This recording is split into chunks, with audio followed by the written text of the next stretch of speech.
नमस्कार साथियों, क्या आपका भी रेलवे में जॉब करने का सपना है? इस सपने को हकीकत में बदलने के लिए एसएसजी गुरुकुल हमेशा आपके साथ खड़ा रहता है।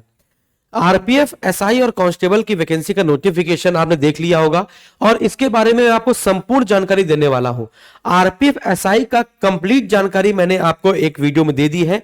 यदि आप एसआई की तैयारी कर रहे हैं तो आप उस वीडियो को जरूर देखें, और यदि आप कांस्टेबल की तैयारी कर रहे हैं तो आपने सही वीडियो चूज कर लिया है। ठीक है ना? तो आज हम लोग सारी बातें करेंगे, पूरे नोटिफिकेशन को सही से समझेंगे कि नोटिफिकेशन में क्या क्या कैसे कैसे है, एज लिमिट क्या है, एग्जाम पैटर्न क्या है, फिजिकल कैसे होता है, फिजिकल में क्या क्या स्टैंडर्ड होते हैं, सिलेबस क्या है, बहुत अच्छे से मैं आपको वन बाय वन करके समझाऊंगा। चलिए, सबसे पहले आपने ये शॉर्ट नोटिस देखी होगी। इसी शॉर्ट नोटिस से हम लोग स्टार्ट करते हैं कि 15 अप्रैल 2024 से फॉर्म भरने शुरू होंगे और 14 मई 2024 तक ये फॉर्म भरे जाएंगे। एसआई और कांस्टेबल दोनों की वैकेंसी होती है। ये एसआई की वैकेंसी है 452 और कांस्टेबल की वैकेंसी है 4208। अब आपके मन में आ रहा होगा सर एज लिमिट बताइए। सबसे पहले तो मैं आपको बता देता हूं कि कोरोना पेंडेमिक के चलते, यहां पर लिखा भी गया है इस नोटिस में कि कोरोना पेंडेमिक के चलते हम लोग आपको 3 साल की छूट दे रहे हैं। सभी कैटेगरी को 3-3 साल की छूट दी गई है। क्योंकि अगर आप लोग यहां पर बात करें आरपीएफ एसआई की, तो आरपीएफ एसआई की मिनिमम एज होती है 20 और मैक्सिमम होती है 25, लेकिन इस बार ये 3 बढ़ा दी गई है, तो अब हो गई है 20 से 28। उसी प्रकार से अगर हम लोग यहां पे कांस्टेबल की बात करें तो 18 से 25 इसकी उम्र होती थी, लेकिन 3 साल की हम लोग को रिलैक्सेशन मिला है, तो 18 से 28 कर दिया गया है। ठीक है ना? चलिए, अब वन बाय वन करके हम लोग आगे बढ़ते हैं। तो यहां पर अगर हम लोग बात करें तो सबसे पहले एजुकेशनल क्वालिफिकेशन, तो जिसने 10th पास कर लिया होगा वही ये फॉर्म भर पाएगा। नहीं, 10th पास मांगा गया है, ऐसा नहीं कि 10th अपियरिंग में है, हम कक्षा 10 में चले गए हैं, ऐसा नहीं है। 10th पास और 18 वर्ष की उम्र पूरी होनी चाहिए, ऐसा नहीं कि 18 वर्ष में हम लग गए हैं, है ना? तो 18 से 28 इसकी उम्र होती है। आगे बात की जाए, फिर इसके बाद अपर एज लिमिट में किसको किसको कितने कितने वर्ष की छूट मिलती है, तो जैसा कि आपको पता है एससी एसटी को 5 साल की, ओबीसी को 3 साल की, एक्स सर्विसमैन को, और बाकी सारे आपको नोटिफिकेशन में दिया गया है। फिर इसके बाद बात करते हैं रिक्रूटमेंट प्रोसेस की, यानी एग्जाम पैटर्न की, कि कैसे कैसे क्या क्या होता है। सबसे पहले आपका होता है सीबीटी टेस्ट, यानी कि सीबीटी मतलब ऑनलाइन टेस्ट होगा, आपका कंप्यूटर बेस्ड टेस्ट होगा, रिटन एग्जाम होगा, यही कह सकते हैं। इसके बाद आपका पीटी होगा, इसके बाद आपका पीएमटी होगा, फिर डीवी होगा, फिर मेडिकल होगा, फिर आपको वर्दी मिल जाएगी। ट्रेनिंग में आपको आराम से 21,700 रुपए के आसपास, है ना, सीधे आपके खाते में पहुंचते रहेंगे। तो वन बाय वन करके समझते हैं सीबीटी में इसका एग्जाम पैटर्न में है क्या। सीबीटी में आप हिंदी इंग्लिश जो भी लैंग्वेज दी गई उसमें आप एग्जाम दे सकते हैं, है ना, और जो स्टैंडर्ड होगा वो 10th लेवल का होगा। अब कुछ विद्यार्थी क्या सोचते हैं कि सर हम क्या कांस्टेबल पढ़कर क्या एसआई निकाल सकते हैं? उल्टा बोल रहे हो, एसआई पढ़कर आप कांस्टेबल निकाल सकते हो, लेकिन आप सोच रहे हो एसआई की तैयारी कर रहे हैं, किसी का हमने कांस्टेबल का बैच खरीद लिया आरपीएफ कांस्टेबल का, तो क्या हम एसआई निकाल देंगे? बच्चे, एसआई ग्रेजुएशन लेवल का एग्जाम है, ठीक है ना? उसके क्वेश्चन देखिए और अपने क्वेश्चन देखिए, दोनों में अंतर है। ठीक है ना? इसके अंतर को मिटाने के लिए हम आपके लिए कॉम्बो बैच लेकर आए हैं, गरुड़ा बैच। इसमें एसआई और कांस्टेबल दोनों ही आपको पढ़ाया जाएगा, प्रीलिम से लेकर, मतलब कि बेसिक से लेकर बिल्कुल अपर लेवल तक पढ़ाया जाएगा। फिर इसके बाद आप दोनों पेपर दीजिए। हाँ जी हाँ, दोनों पेपर आप दे सकते हैं, एसआई वाले भी दे सकते हैं, कांस्टेबल भी दे सकते हैं, है ना? दोनों का एग्जाम आपका अलग अलग होगा, यह बात आपको ध्यान रखनी है। ठीक है ना? तो ऐसा नहीं कि सिर्फ एसआई के लिए भर सकते हैं, कांस्टेबल के लिए नहीं भर सकते, दोनों के लिए आप भर सकते हैं। ठीक है ना? तो टोटल 120 क्वेश्चन आपके होंगे, 120 क्वेश्चन 120 मार्क्स के आपके होंगे, 120 क्वेश्चन 120 मार्क्स के, और 1/3 आपकी क्या होती है, निगेटिव मार्किंग होती है।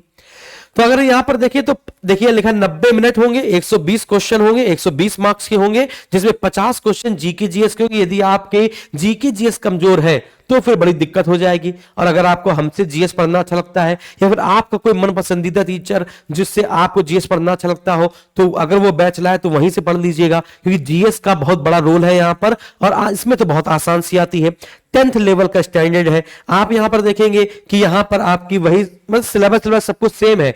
अब देखिए आप कहेंगे सर सिलेबस सेम है कांस्टेबल एसआई का, तो क्या बराबर? नहीं, लेवल में अंतर होगा, है ना? सीजीएल वाले जो विद्यार्थी हैं, जो अपर लेवल तैयारी कर रहे हैं, वो आराम से एसआई वगैरह आराम से क्रैक कर सकते हैं। बाकी अगर आप एमटीएस सीएचएसएल ये वाले विद्यार्थी हैं तो आप इस वाले एग्जाम को आराम से क्रैक कर सकते हैं। एसएससी जीडी वाले विद्यार्थी भी आराम से इसको क्रैक कर सकते हैं, है ना? तो जनरल इंटेलिजेंस 35 मार्क्स का होगा, यानी कि रीजनिंग 35 मार्क्स की 35 क्वेश्चन, अरिथमेटिक 35 मार्क्स 35 क्वेश्चन, और जनरल अवेयरनेस 50 मार्क्स 50 क्वेश्चन। ठीक है, फिर बात करते हैं हम लोग पीटी की। आपने क्वालिफाई कर लिया, आपने रिटन एग्जाम क्वालिफाई कर लिया, बधाई हो। अब हम लोग आते हैं पीटी में। तो फिजिकल एफिशिएंसी टेस्ट में आपको सबसे पहले दौड़ा दिया जाएगा, दौड़ाया जाएगा, फिर लॉन्ग जंप होगी, फिर हाई जंप होगी। दौड़ाने में अगर आपने पहली बार में दौड़ नहीं पाए तो आपको बाहर कर दिया जाएगा, लेकिन अगर आप लॉन्ग जंप पहली बार सही से नहीं कर पाए तो आपको दोबारा चांस दिया जाएगा। हाई जंप आप अगर सही से नहीं कर पाए तो दोबारा चांस दिया जाएगा, लेकिन दौड़ में आपको एक ही चांस मिलेगा। अगर आप बाहर हो गए तो फिर बाहर ही हो जाओगे। तो कांस्टेबल मेल की बात की जाए तो उनको 5 मिनट 45 सेकंड में 1600 मीटर दौड़ना रहता है। कांस्टेबल फीमेल की बात की जाए तो 3 मिनट 40 सेकंड में 800 मीटर दौड़ना होता है। कांस्टेबल मेल की बात की जाए तो 14 फीट उसकी लॉन्ग जंप है और हाई जंप है 4 फीट की। अगर कांस्टेबल फीमेल की बात की जाए तो लॉन्ग जंप है 9 फीट की, हाई जंप है 3 फीट की। यहां पर साफ साफ लिखा गया है 1600 और 800 metre event only one chance will be given for the remaining event via long jump high jump the candidate will be given up to 2 chance each, यानी कि हर विद्यार्थी को 2-2 मौका मिल सकता है, लेकिन दौड़ने वाले में सिर्फ एक ही मौका मिलेगा। एक्स सर्विसमैन को पीटी नहीं करना होगा, यानी कि उनके लिए दौड़ भाग कुछ नहीं है ना, लेकिन उनको फिजिकल, है ना, ये जो पीएमटी टेस्ट है ना, ये जो फिजिकल मेजरमेंट टेस्ट है, इससे गुजरना पड़ेगा। हाइट टेस्ट है ना, ये सब आपका उनका देखा जाएगा।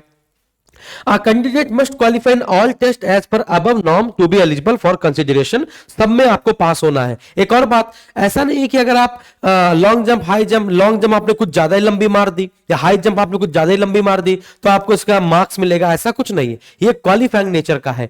ये हमारा एसआई कांस्टेबल कॉम्बो बैच है। आप चाहे तो एसआई का बैच अलग ले सकते हैं, कांस्टेबल का बैच अलग ले सकते हैं, है ना। अगर आप दोनों ही फॉर्म भर रहे हैं तो आप हमारा ये कॉम्बो बैच ले सकते हैं। तो एसआई वाले विद्यार्थी एसआई का बैच ले सकते हैं, आरपीएफ का गौड़ा बैच, है ना, तीनों का नाम गौड़ा ही है। आरपीएफ कांस्टेबल का भी अलग से बैच है, एसआई का भी अलग से बैच है, और दोनों का कॉम्बो बैच भी है। उसकी फीस 399 है और इसकी फीस 599 है ना। तो ये फायदे में रहोगे बढ़िया तरीके से।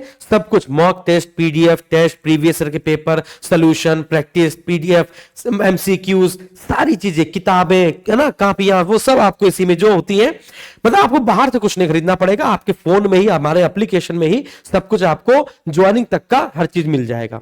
ठीक है ना। जो भी स्ट्रेटजी होंगी, क्या क्या स्ट्रेटजी अपनानी चाहिए, जीएस कैसे पढ़नी चाहिए, है ना, क्या स्ट्रेटजी अच्छी कर सकते हैं जिससे आपका सिलेक्शन एक बार में हो, है ना, उसी पर हम लोग काम करते हैं। बेहतर काम करेंगे, मिल गए दोनों भाई।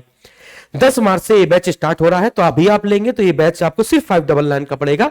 अगर बैच स्टार्ट हो जाएगा तो फिर ये 999 का हो जाएगा बच्चों। तो अभी जब तक बैच स्टार्ट नहीं होता है तब तक हम लोग का बैच प्राइस पे चलता है, ऑफर पे चलता है।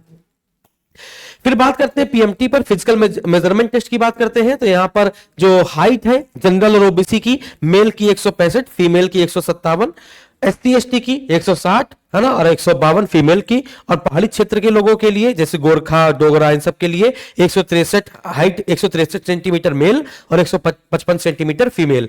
टेस्ट सिर्फ मेल का मापा जाएगा। तो अगर हम बात करें जनरल और ओबीसी की तो 80 और फुलाने पर 85। फिर इसका एससी एसटी की बात की जाए 76.2 और 81.2, और यहां पर पहाड़ी क्षेत्र की बात की जाए 80 और 5 85, यानी 5 सेंटीमीटर का फुलाव आवश्यक रहता है। यह है पीएमटी का।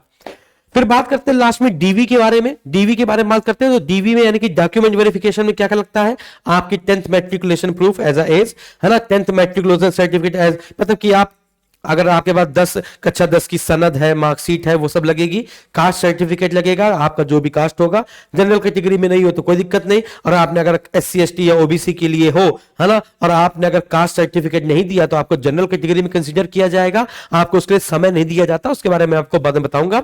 फिर इसके बाद अगर आप कोई कहीं के एम्प्लॉय हो तो उसके लिए आप डिस्चार्ज सर्टिफिकेट लेंगे। एक्स सर्विसमैन के लिए है, जो गवर्नमेंट वालों के लिए है उनके लिए है, प्राइवेट कर रहे हो तो कोई बात नहीं, लात मार दो।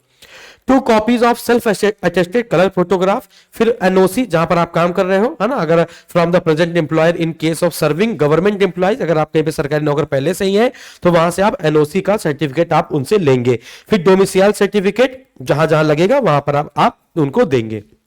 तो ये था आपका पूरा, हमने जो आपको बताया, ये पूरा एग्जाम पैटर्न, सिलेबस, है ना, एज लिमिट, क्वालिफिकेशन, ये सारी चीजें हमने आपको इसको एक ही वीडियो में बताने की कोशिश करी है। वीडियो अगर पसंद आया हो तो जरूर लाइक करें और एसएसजी गुरुकुल का हमारा एप्लीकेशन जरूर डाउनलोड करें और हमारे टेलीग्राम को ज्वाइन करें और निश्चित ही पहली बार में सफलता दिला देंगे। ऐसी स्ट्रेटेजी होती है हम लोगों के पास, ऐसी ऐसी स्ट्रेटेजी आपको बता देंगे, आपका सिलेक्शन उससे हो जाएगा। बहुत नहीं पढ़ना होता है, स्मार्ट तरीके से पढ़ना होता है, सिलेक्शन उसी से होता है। ठीक है ना। तो बस अपनी वाणी को विराम देना चाहूंगा। बहुत बहुत धन्यवाद बच्चों।